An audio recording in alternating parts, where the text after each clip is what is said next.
All right, and we are back here on the GSMC football podcast. And for the fourth part of the show, we are going to talk about the AFC East wide receivers. We'll get into that discussion. We will rank the wide receiver groups within that division. So let's get right into that. So, of course, we got the Patriots, who I've talked about, who I'm going to talk about more in the final segment. We got the Dolphins, the Jets, and the Bills. And no, that is not how I'm ranking them. But let's get into it now. So we're going to start off with the Patriots. And we'll get into talking about their offense, a little bit. In a little bit, we'll talk about them, in the second part or the final part of the show. But out of the teams within this division, I do believe this is the weakest of the group. Right now, you kind of look at Kendrick Bourne as the number one wide receiver, and he's recovering from an ACL injury from last year. They did recently cut Juju Smith-Schuster, so it'll be interesting to see where he could end up potentially, because I think he's still only 25. They did bring in KJ Osborne. Kashawn Booty made some plays last week. Demario Douglas, Jalen Polk, who they drafted. The Patriots' wide receiver core is definitely lacking. And, when you got a young quarterback, now Jacoby Brissett is going to start, but you got a young quarterback in Drake May that, is eventually going to take over and be the starter. But you want to surround him with a lot of talent, and I just don't think, the Patriots have that right now. The offense is definitely lacking. The Patriots in general aren't, I just don't think are going to be a very good team this year. Now, could Gerard Mayo, a new voice, step in and, maybe the Patriots overachieve a little bit? Anything is possible. But right now, I just don't see it. And with this wide receiving core that they got is definitely the weakest. Because you really, Kendrick Bourne as your number one wide receiver, and especially with him coming back from injury, and how are these other guys going to step up, like Douglas and Jalen Polk, who they drafted, recently.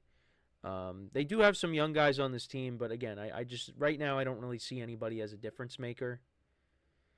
So, we'll see, but yeah, this receiving core really is lacking, and that's why I'd put them right now at 4. At number 3, I got the Buffalo Bills. Now, they got an interesting receiving core. No more Stephon Diggs, but you still got Khalil Shakir, who I think is going to be a good player. They drafted Keon Coleman, who could be that number one receiver that replaces Stephon Diggs. But they brought in all these other veteran guys, and one of them actually, I think, is hurt. Chase Claypool got placed, I think, on. Did he get placed on injured reserve? But they did bring him in. They brought in Marquez Valdez-Scantling and Matt Collins as well. But yeah, Chase Claypool has been placed on IR. So already he's hurt. So, and that's one of the guys that they brought in. It's a toe injury. Now, he originally was described as day-to-day, but yeah, so he's on injured reserve, and he's missed a lot of camp. So, he might end up being someone that just really does not have an impact for this team this year. But the main guys, you got Khalil Shakir, Keon Coleman, and I think Curtis Samuel, he did have a nice play in the preseason game against the Bears. I think right now that's your top 3.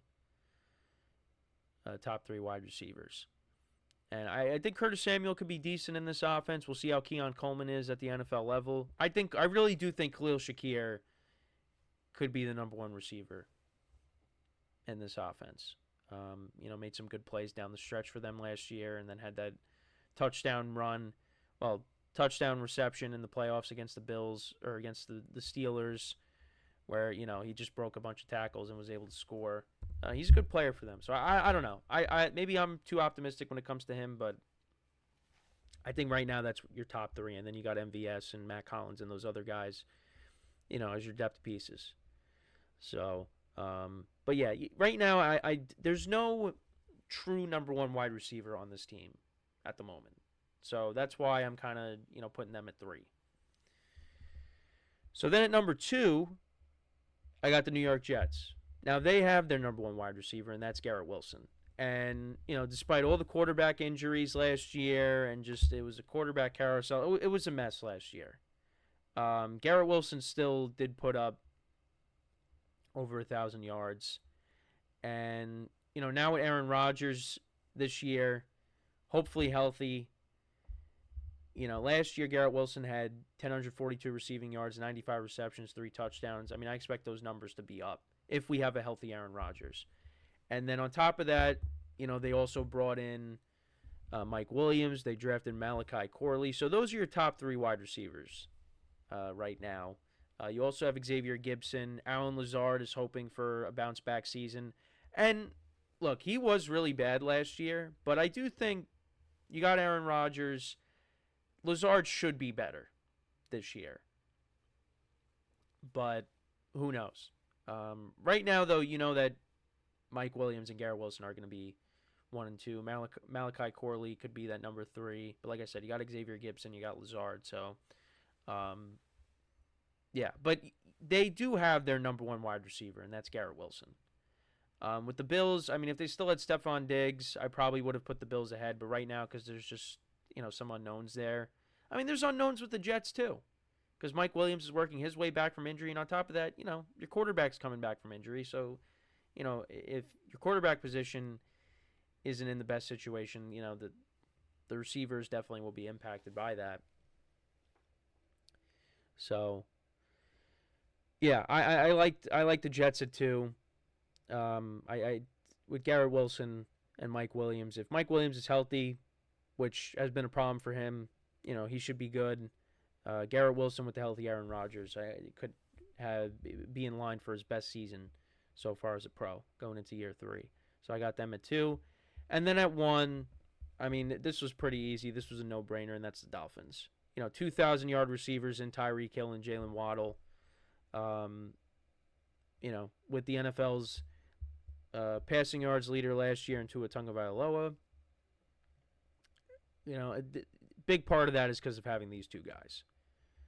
These 2 guys have been a great duo together since Tyreek Hill got there. Tyreek Hill is one of the best wide receivers in the NFL.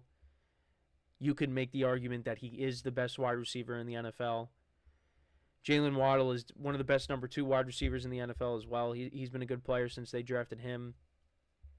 But yeah, this was kind of a no-brainer. I mean, these are 2. Jalen Waddle could be a number 1. And he was a number 1 before, Tyreek Hill got there. But, yeah, this was, like I said, this was pretty easy. Tyreek Hill, if he doesn't get hurt last year, probably finishes close to 2,000 yards receiving.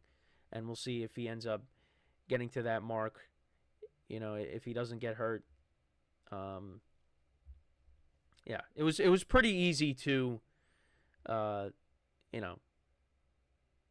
rank the Dolphins at 1. But to kind of go through it again, at 4 I had the Patriots, 3 the Bills, 2 the Jets, and then 1 I had the Dolphins. So after this, we will cover the AFC North tomorrow, which will be interesting. The best division in football. We'll be back around to them again.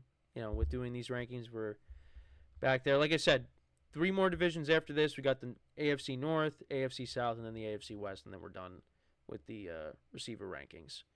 So let me know what you guys think about the rankings for the AFC East. How would you rank the receiver groups within that division?